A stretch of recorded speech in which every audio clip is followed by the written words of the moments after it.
Jason, welcome to the show, man. Hey, how's it going? It's great to visit with you. So, first of all, tell us where you're from. I live near Green Springs, Ohio, which is in Northwest Ohio, very rural area out here. Uh-huh. So, are you a Bengals fan? I am right now.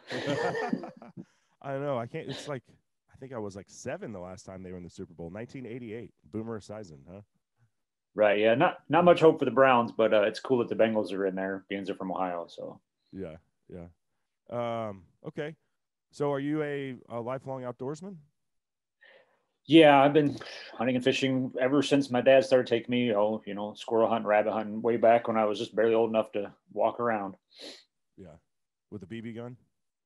I started with the 22 actually. I Okay. don't didn't mess with the BB gun too much. I just went right for it. Awesome. Yeah. Um, well, so last week I was checking my Instagram messages and I got a photo from your buddy Levi, and he was holding this deer, and I was like, I've seen that deer. I've actually posted a photo of that deer on my page, but it was somebody else that was holding it. And so I said I recognize that deer. Is that the Ohio monster that everyone's been talking about? And he was like, yeah, my buddy Jason is the one that found it. And so I said, well, cool. I'd love to hear the story about that if Jason's up for it. So here we are. Thanks, Levi, by the way. Um, so tell us a little bit about this buck. And I think you nicknamed him Herman, or maybe the local community did. It seems like a lot of people knew about him.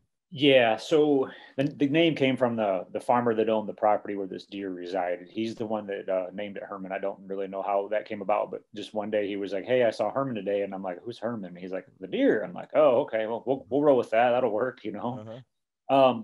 So this deer lived on a predominantly no hunting property. I can hunt a small portion that butts up to that to kind of set this whole thing up, but he lived like out way in like out in the open pretty much all the time. He was always out in these fields and like really wide open area this farmer owned, and which made him really really visible to everybody. So that's kind of how the popularity started. And he didn't really seem to care about people seeing him. You could pretty much go out there almost every morning, every evening, and you would see him somewhere if you made a loop around the block. Huh. So he became really famous. He actually started out as a big, humongous 9 point typical. Um, I have those sheds too from 2 years ago, and they scored almost 190 inches or something as Oh a my 9 point. gosh. Yeah, they're Wow. they're huge. So we found those sheds 2 years ago, and then a guy across the road found his sheds from the year after that, and then I found him dead last winter. So that's kind of the backstory of it all. Just a short Yeah. backstory of how he became so popular. And when people just drive around the road and they start taking pictures, and then with social media and everything, like his popularity just kind of ballooned out of control at one point. I'm surprised this deer never got poached, to be honest with you. Yeah, I think a couple reasons why. The farmer lives right there, a very open area. I mean, there's houses around, people around, and I think actually, as popular as the deer was, I think it was almost impossible to really pull off because everybody knew where that deer lived, and he didn't really roam too far. So I think if anybody would have taken him illegally, it would have been really hard to, I guess, to say you did it legally just based on the fact he was always on this no hunting property all the time.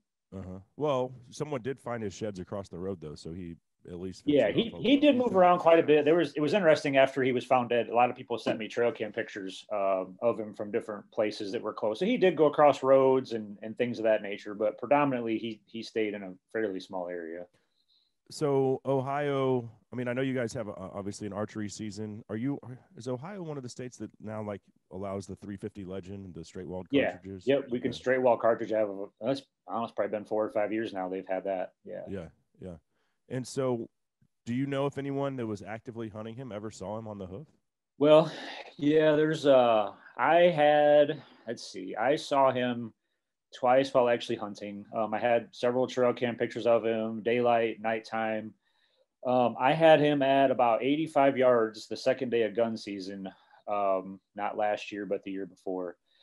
Mm. I was at work actually, and I have a cell camera set up, and I started getting pictures of him at my tree stand, and it was like post rut, and he was found this little doe everywhere. All like he was on like three different cameras that day, And the pictures come to my phone at 2 o'clock when I get off work. And I was like, holy crap, he was right there at like 1 o'clock. It was like right around 1 o'clock. I'm like, he's right there. Like, I got to go. So I flew out of work, grabbed my gear, my gun, threw out my orange tree stand. And as I was walking back there, I was like, man, I better be careful. Like, he was just right here. Like, I might just walk right in on him. So I come around this corner and I look to my left through this ravine, and there he stood. Like, just, I hadn't walked in the woods 2 minutes. And there he stands about 80, I'm guessing 80, 85 yards. And he's in the trees, he's in the woods, and he's just standing there broadside, staring right at me. But the problem was, there's a broken down fence right there in that area, and I was pretty confident he was on the neighbor's property that doesn't allow anybody to hunt. And I couldn't really tell exactly where he was standing to say if he was on my side or the neighbor's side. And then, of course, there were some trees and brush and things in the way. So I looked at him through my scope for what seemed like eternity. Just kind of, Wow. I just really nothing I could really do. It was just a crappy situation. So I No, just you held just made still. the ethical choice, and that's great to hear. Yeah. I Hunters don't agonize it. take the shot. Yeah. Right.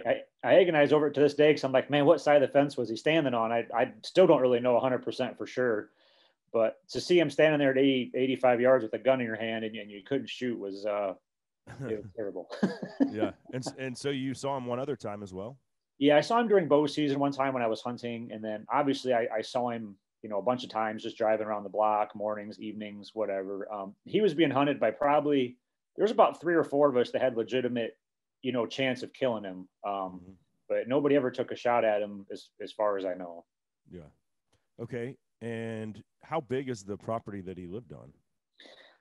Oh, it's a few hundred acres, but like I said, it's mostly open fields, and he just spent a lot of time out there in these open cut cornfields and just out in this open bean field, and he'd just be bedded down out in these fields all the time. He liked to live in the open. That was kind of strange for a deer that big to want to spend all this time out in the open. I mean, there was plenty of places to hide, where he could have stayed hidden, but he just the last couple of years of his life, he didn't seem to really care who saw him or anything. Wow. Okay. And you had the parcel next to it, so obviously, Yeah, that was why you saw him a couple times over there. Yeah, correct. Okay, so where did you end up finding him? Well, first of all, did everyone notice that he disappeared? Like, Yeah, was it so assumed that he was dead? yeah, so last year, about middle October-ish, he just went off the radar, totally disappeared. Everybody quit seeing him. Everybody quit seeing him. And I mean, people were seeing this deer every single day. So I was like, man, something's wrong, something's up, something bad happened, whatever. So nobody saw him again from middle of October the whole rest of the year. And I knew something bad had happened. Nobody really knew. There was a lot of rumors and whatever, but I knew nobody had killed him because it would have been all over the internet, social media, whatever. Right. And so I do a lot of shed hunting, and the farmer that doesn't allow me to actually hunt, he allows me to shed hunt because he doesn't like all the deer antlers in his tractor tires and all that thing. So he's like, hey, if you want to go find antlers, no problem. So I was like, man, this deer's dead somewhere. Like he's back here somewhere. Like I just got to find him. So there's a brushy creek bottom in the back part of his property that I found dead deer back there. And I'm like, man, if I was a big deer and I went somewhere to die, like that's probably where I would go, it seemed like a place where they'd want to just go, And so he was literally like, I took a guess where I thought he would be, and I found him within 5 minutes. I mean, really? Yeah, yeah, it was incredible. pretty crazy. I just came over this little hill, and I was like right in this creek bottom. I'm like, there he is, right stinking there. And so when was this that you found him? January like 25th of last year, I believe, something right around there. He disappeared in October? Yeah, middle of October. Yep. Okay. Wow. Yeah, and there wasn't anything left other than the antlers were there, and then the backbone, some legs, a whole bunch of hair. But other than that, there was nothing. There's nothing else left. So no way to tell what killed him. No. Well, I mean, was he a fighter, or was he just like? Do you think that another buck gored him, or I don't know. He said he doubt someone shot him. So yeah, at least yeah. Nobody. I mean, nobody said that they wounded him or shot him or anything like that. So I don't really know what happened. There's speculation of all kinds of things, obviously. So do you guys it's hard have a to lot say. of We'll never CWD? know. What's that? No, we don't. No, not up here. We don't, thankfully. Okay, that's good. So it could have been COVID. I don't know. That was the peak of COVID. Maybe I don't know. Well, no, it was Wisconsin that was telling their deer hunters to wear masks and gloves so they didn't get COVID while cleaning deer this fall. Right. Yeah. Idiots. We had our Texas Parks and Wildlife deer biologist on to talk to to get his take on that. He was like, that's just stupid. It's like, we I are not telling Texas hunters to wear masks and gloves when they're cleaning deer this fall. yeah. No doubt. Okay, so you find the deer, and I'm sure that you were able to get an idea of how old he was based off of everyone's history with him, plus his teeth. Yeah. Yeah. So, when I found him, I was like, oh, this is going to be interesting because, in Ohio, you can't just pick up a deer rack that's attached to the skull and just keep it. You got to call Division of Wildlife and all that. So I took a whole bunch of pictures, a whole bunch of video because I knew That's so people weird. Texas is like the Wild West. So you just can do whatever you want. yeah, you can't. Short If of it's attached to the skull, you got to get paperwork and all that from the uh-huh. Division of Wildlife. And then, of course, with this deer being so big and everything, so I got a hold of the game warden, and he knew all about this deer too. And I was like, hey, I found this deer dead. Can you come out here? And he's like, yeah, sure. I'm like 20 minutes out. I'm like, perfect. So I took a bunch of pictures and videos of the area because I knew people were going to make accusations and all kinds of crazy stuff. So I did all that, and he came out and asked me a whole bunch of questions. And then he's like, we got to go talk to the landowner because it's technically on his property. So we went over to the landowner's house, and he's like, yeah, that's cool. Like, he can have it. I don't want it, whatever. So they finally signed the paperwork and then gave the deer to me at that point. And it was amazing. I had you knew the landowner didn't want it. You had a pretty good idea he would let you keep it. Yeah, pretty sure. Yeah, I mean, he let me keep sheds and all that stuff before, and I didn't think there would be any issue. I mean, I was a little concerned he might want to keep it, so it's kind of nerve wracking there for a minute, but he was super cool about it. He's like, hey, yeah, you can have it, man. You hunted that deer, all about that deer. Like, it's famous. If you want it, you can have it. That's cool. So that was cool. And then I had the craziest thing was I had the game warden take a picture of me holding it, which is the picture where I'm in the woods standing there, and I wasn't really sure what to do with the picture. I was like, well, I mean, I didn't really want to put it on Facebook because I was afraid what was going to happen. But then I was like, how do I keep this? I can't keep this thing to myself. You know what I mean? Like, somebody's going to take a picture of it. So I took a picture and put it on Facebook, and it was nationwide within minutes. It was crazy. Oh yeah, nuts. I think I saw it.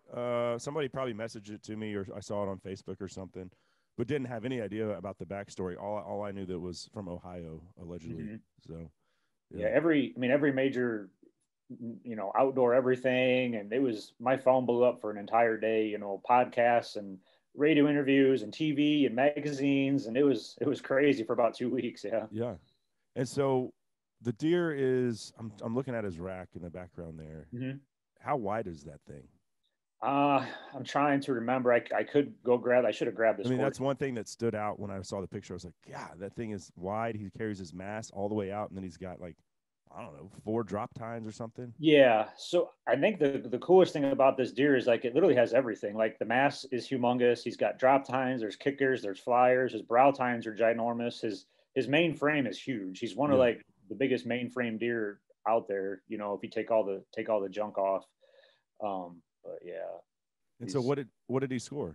234, I believe, is what it came out to. So 234. Yeah. If I remember right, I should have grabbed the score sheet, but I don't have it handy at the moment. That's his net score. Yeah, I can get you them details. Someone I saw 241 somewhere. I don't know if that was we initially kind of did it ourselves, so we came fairly close. And he's been scored by a couple of different people, so you get different variations of scores. But right around 234, 236, I believe is what it was. So where does that stack up in the history of Ohio whitetail?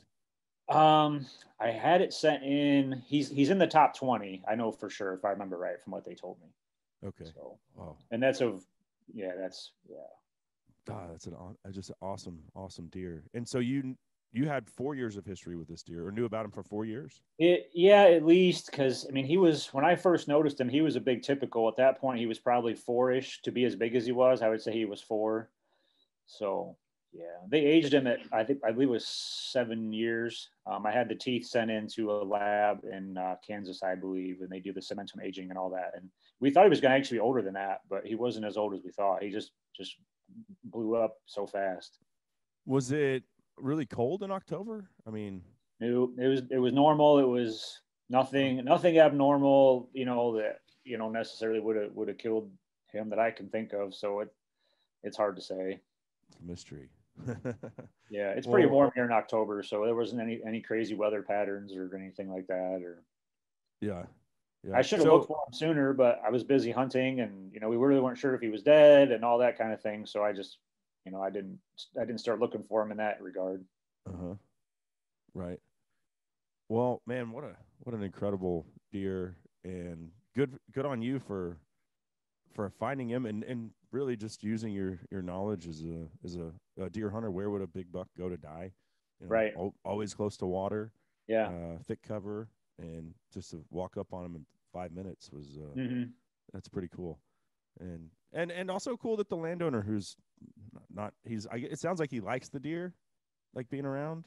Yeah, he don't. Yeah, he's just. I mean, he hunts a little bit himself, here and there, but he's Well, just mostly a clearly farmer. not, or that deer would be on his wall Yes, instead of yeah, yours. for sure.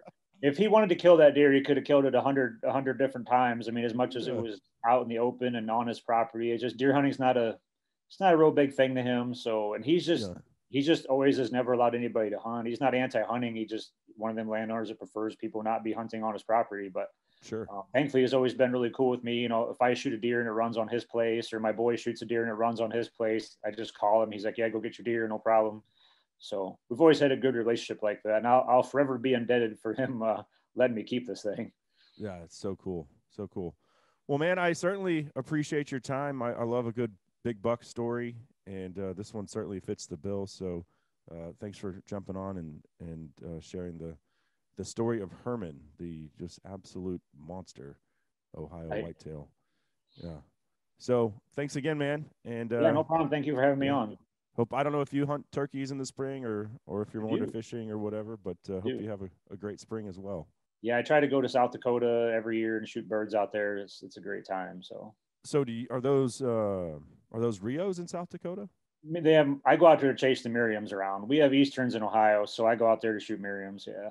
Have you ever shot a Rio? I have not. It's actually my dad and I are talking about doing a trip maybe this spring. So we're kind of looking into that. Yeah, Well, we have lots of them in Texas, that's so what I hear. yeah, lots of opportunity, and you can shoot four of them. So That's nice. yeah, well, cool, man. Well, shoot me a note if you ever do book that trip to Texas. It'd be cool I will. to sit around the campfire and have a cold beer. Yeah, sounds good. All right, buddy. Take care. All right, you too.